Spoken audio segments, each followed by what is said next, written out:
It is with great pleasure that I announce the 1997 Wellesley College commencement speaker, Oprah Winfrey.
brushes her long, long hair.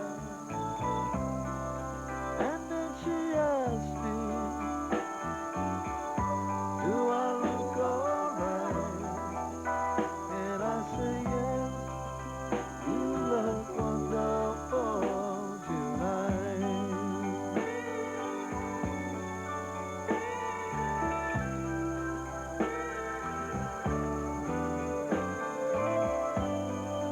Go to a party, everyone turns to see this beautiful lady walking around with me. And then she asked me, do you feel alright? And I say, yes, I feel wonderful tonight. I feel wonderful because I see the love light in your eyes and the wonder of it all, that you just don't realize how much I love you.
Good morning, good morning. You're so excited. You're so beautiful. Seeing you come in. I have a script which I have to get to in a minute, but I just have to tell you one thing. Oprah and I were standing there watching you come in, and she started to tear up, and so did I at the sight of you. And she said, "I'm already crying, and nobody has said a word." So you're a beautiful sight. It's wonderful to see you. If everyone could please stay standing while Victor Kazanshin, the Dean of Religious and Spiritual Life of Wellesley College, delivers the invocation. What magnificent sea of sisterhood do I behold? Blessed be that spirit of life, calling us to be present to each other, to ourselves. Blessed be this moment, and blessed be you, my senior sisters, for it is you who have made this moment possible. We are so glad and so very grateful that all of you have come from very far and very wide to be with us here today to celebrate the manifold successes of this marvelous class of 1997, to share memories of the past 4 years and to salute these bright and promising women and their futures, the futures of these soon-to-be graduates, 546 in all. Your daughters, granddaughters, sisters, mothers, wives, these graduates have taken their obligations seriously. They have grown here by leaps and bounds. They have challenged us. They have challenged themselves. They have challenged one another. They have made an indelible mark on this institution and this community. So I hope you will savor this celebration today, enjoy these graduates, be unabashedly proud of them. They deserve your flagrant pride, and so do you. Let's have a round of applause for the families of the graduating seniors.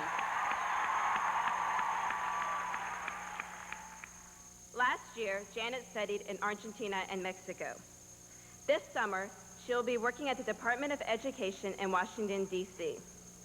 Following that, Janet will be studying for her Master's in International Relations at the Australian National University in Canberra. President Walsh, Ms. Winfrey, professors, and fellow seniors, I introduce you to the 1997 Student Commencement Speaker, Janet Hofstadler.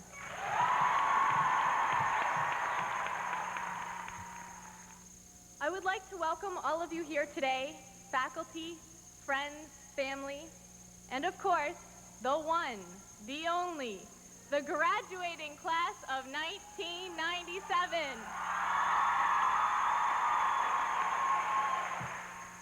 Once again, we're saying goodbye to places and friends that we have loved and realizing how much stuff we have acquired in 4 years.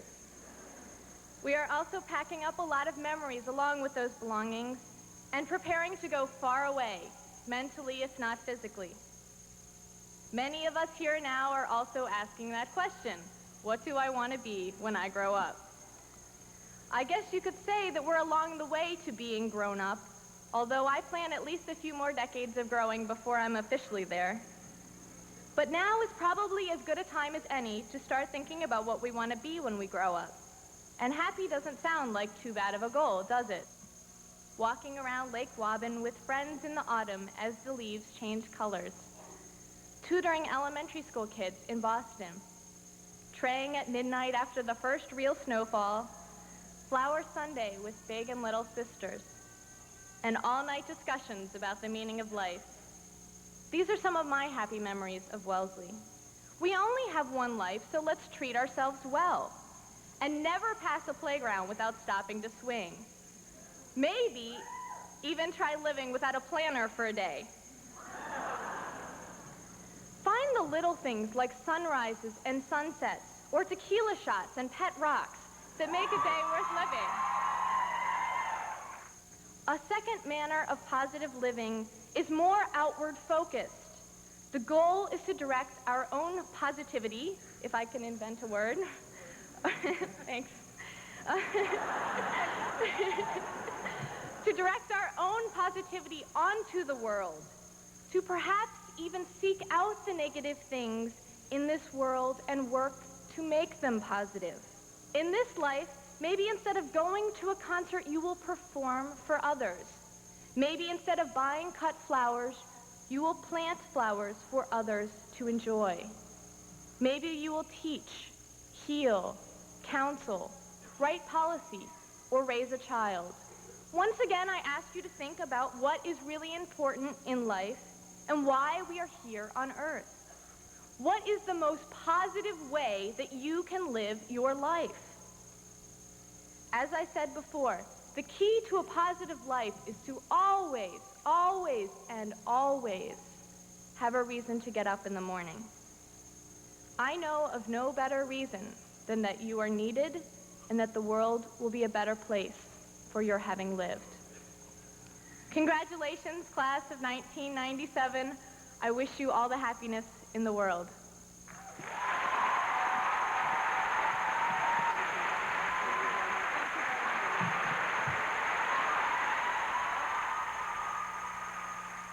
The Pinansky Prize for Excellence in Teaching each year honors 3 members of our faculty who have achieved particular distinction in a craft that is important to us all. The Pinansky Prize winners for this year are Phyllis McGibbon in the Art Department, Julia Miwa in the Chemistry Department,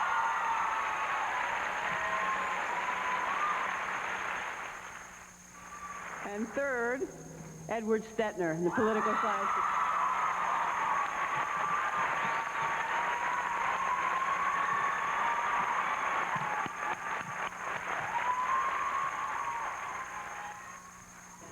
In the time I have known Professor McGibbon, she wrote, "I feel I have learned to speak and to write and to think all over again." Phyllis McGibbon.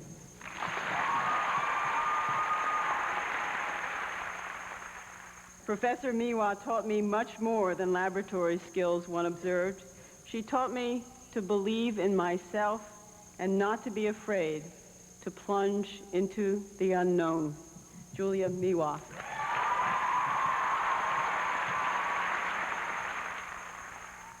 His willingness to help students with both our political science studies and our lives completes his effort to be a teacher, both in and out of the classroom. Edward Stetner.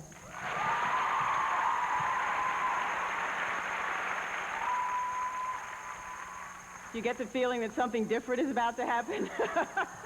The paparazzi have arrived. Are we ready for this? Oprah Winfrey has touched the soul of America. Right.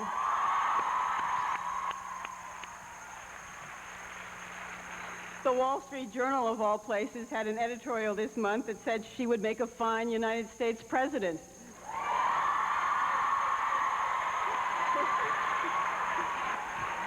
She says she's not running. The Oprah Winfrey Show is the highest-rated talk show in television history. Yes, it is. You bet. With 20 million viewers a day in the United States and in 132 countries around the world. With or without her hat as a disguise, she's recognized from Afghanistan to Zimbabwe and China, Benin, Jamaica, and New Zealand as a woman of intelligence, of wit, of self-knowledge, and of compassion. Since entering syndication in 1986, her show has received 30 Emmy Awards, 30, including 6 presented to Oprah herself. She is a feminist, and for that, we thank and salute her. At the end of my first exchange with Oprah 4 years ago at that first Parents' Weekend, she commented on Wellesley's magnificent campus and on the intellectual excitement and the spirit of community that she felt in that place on that day. "I wish I had come here to college," she said to me that day. "I wish you had too," I said to her. And I'm just delighted that Oprah has come now. You honor Wellesley College, you honor the class of 1997 with your presence here today.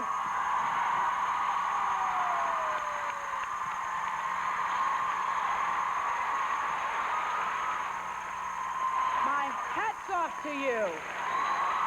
My hat's off to you. Woo! No, you all have gone, girls. You all have gone, girls. I want to say thank you, Dr. Walsh, and to the esteemed faculty. To those of you parents, what you've been through, God bless you. And to the greatest class that's ever graduated from Wellesley. You are my heart. She's right. Dr. Walsh is right. I saw you walking in, and I started to weep. And I don't consider myself a weeper, but I guess I must be if I started to weep. Because I know what it takes to get through here. And I am so proud of all of you for getting through.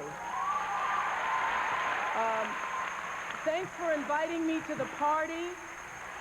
Thanks for inviting me to this party, this celebration.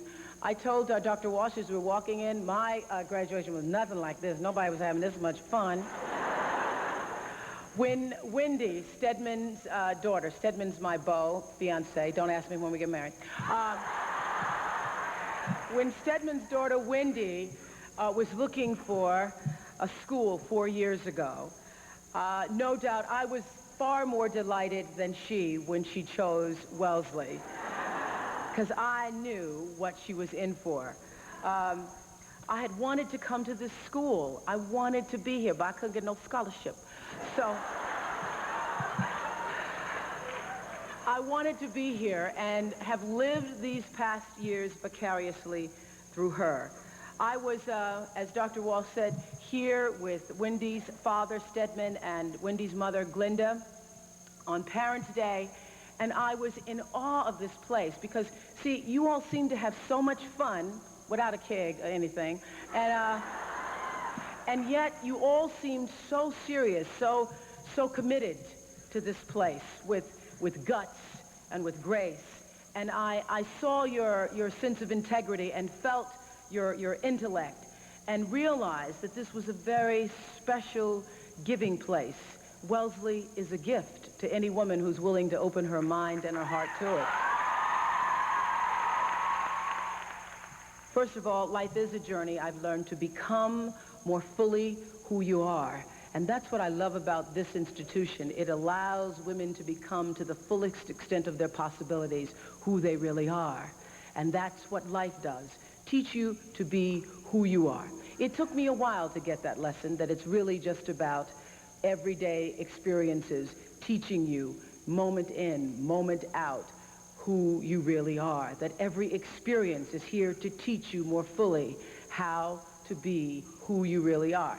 One of the other great lessons I learned, taught to me by my friend and mentor, Maya Angelou, and if you can get this, you can save yourself a lot of time. Wendy and I have had many discussions about this, particularly when it comes to men, although she has a very nice one right now.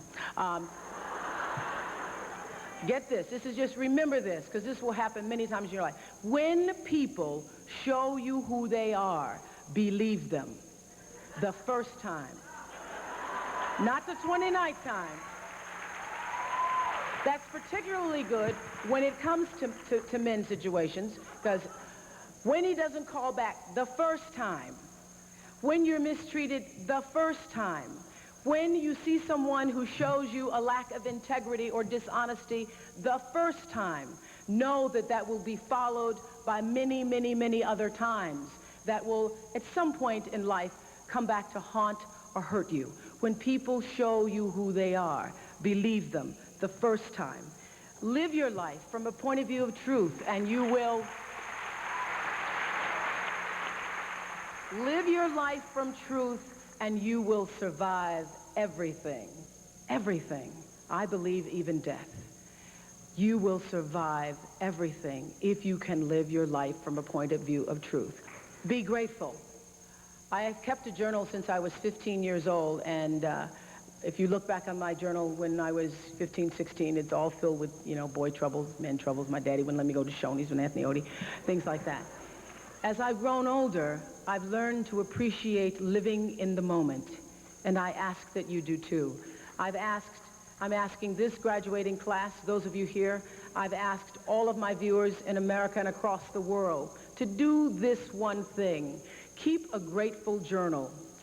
Every night, list 5 things that happened this day, in days to come, that you are grateful for. What it will begin to do is to change your perspective of your day and your life. I believe that if you can learn to focus on what you have, you will always see that the universe is abundant and you will have more. If you concentrate and focus in your life on what you don't have, you will never have enough. Be grateful. Keep a journal. You all are all over my journal tonight. If you were to ask me what is the secret to my success, it is because I understand that there is a power greater than myself that rules my life. And in life, if you can be still long enough in all of your endeavors, the good times, the hard times, to connect yourself to the source. I call it God. You can call it whatever you want to, the force, nature, Allah, the power. If you can connect yourself to the source and allow the energy that it is your personality, your life force, to be connected to the greater force, anything is possible for you. I am proof of that. I think that my life, the fact that I was born where I was born, in the time that I was, and have been able to do what I've done, speaks to the possibility, not that I am special, but that it could be done. I want to leave you with a poem that I say to myself sometimes when I'm feeling a little down, although I really don't get down a lot, because I know that every experience, when it happens, something difficult comes into my life, I say, okay, what are you here to teach me? And what I've tried to do in my life is to get God on the whisper. He always whispers first. Try to get the whisper before the earthquake comes. Because the whisper is always followed by a little louder voice. Then you get a brick, I say, and then sometimes a brick wall, and then the earthquake comes. Try to get it on the whisper. But Maya Angelou wrote a poem, and I don't know a poem more fitting than Phenomenal Woman for this crowd. Because you are. You are. And these words are for you. She says, pretty women, honey, they wonder just where my secret lies, 'cause I'm not cute or built to suit a fashion model size. But when I start to tell them, they say, girl, you telling lies. I said, no, honey, it's in the reach of my arms. It's in the span of my hips. It's in the stride of my step, and it's in the curl of my lips, 'cause I'm a woman, honey, phenomenal woman. Sometimes I walk into a room just as cool as you please, and to a man, the fellas either stand or fall down on their knees. And then they start swarming all around me like a hive of honeybees. I said, whoop, child, must be this fire in my eyes. Could be the flash of my teeth, or the swing of my waist, or just the joy in my feet. All I know is I'm a woman, you a woman, we're women, honey, phenomenal women. Now you understand why my head's not bowed. You won't see me dropping about, or when you see me coming, it ought to make you proud, sister girl, I say. It's the bend of my hair. It's in the palm of my hands.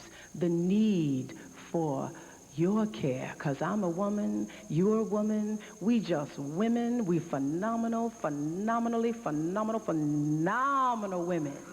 That's you, Wellesley, that's you. God bless you.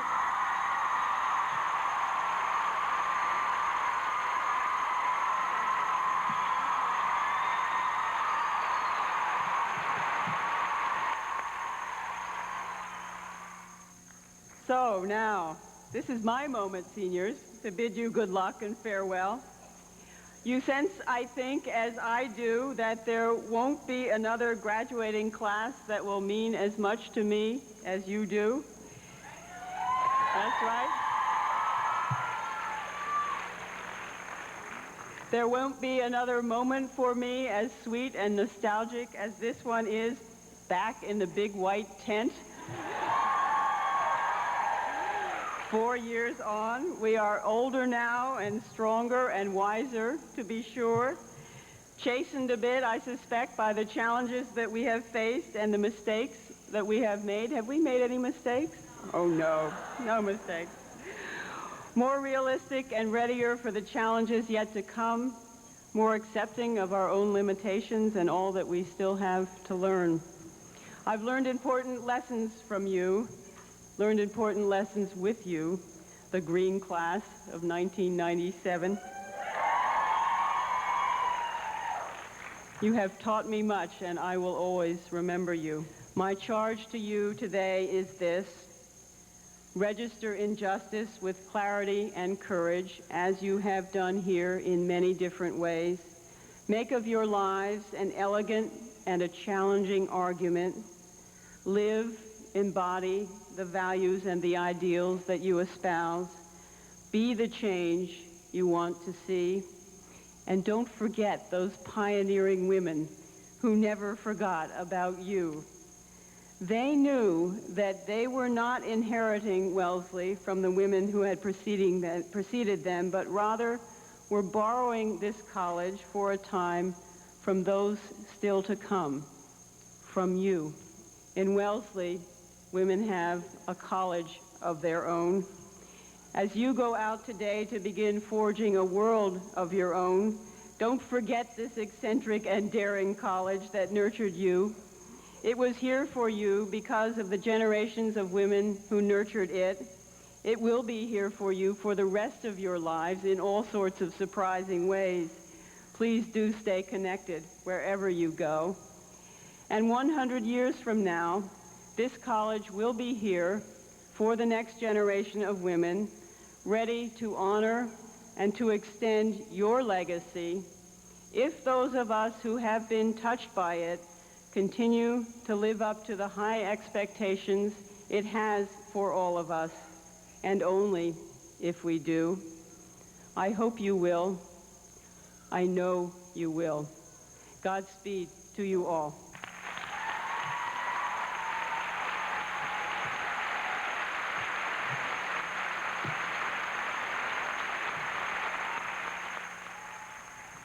Madam President, it is the privilege of my office to present to you, on behalf of the faculty of Wellesley College, the candidates for the degree of Bachelor of Arts.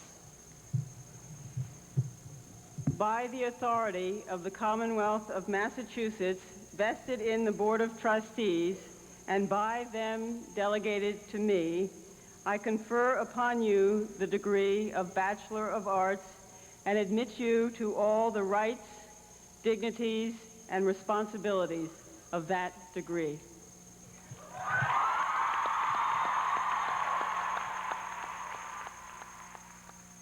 We will now Ina Cantor. Leslie Noel Carrison. Christina Joanne Castros. Mary Kearns. Tracy Linez Key. Samia Kami. Elizabeth Kern Swicker.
Oh my God, I pray that we have not taught you to despise broken trees, for they are you too, broken and beautiful, imperfect and yet complete.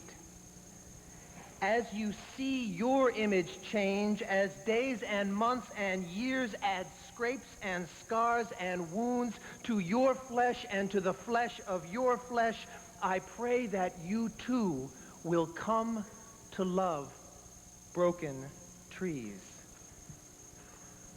And so scatter now, sweet sisters, with the winds. Your becoming awaits. Go now, and may your roots grow deep and strong wherever you land.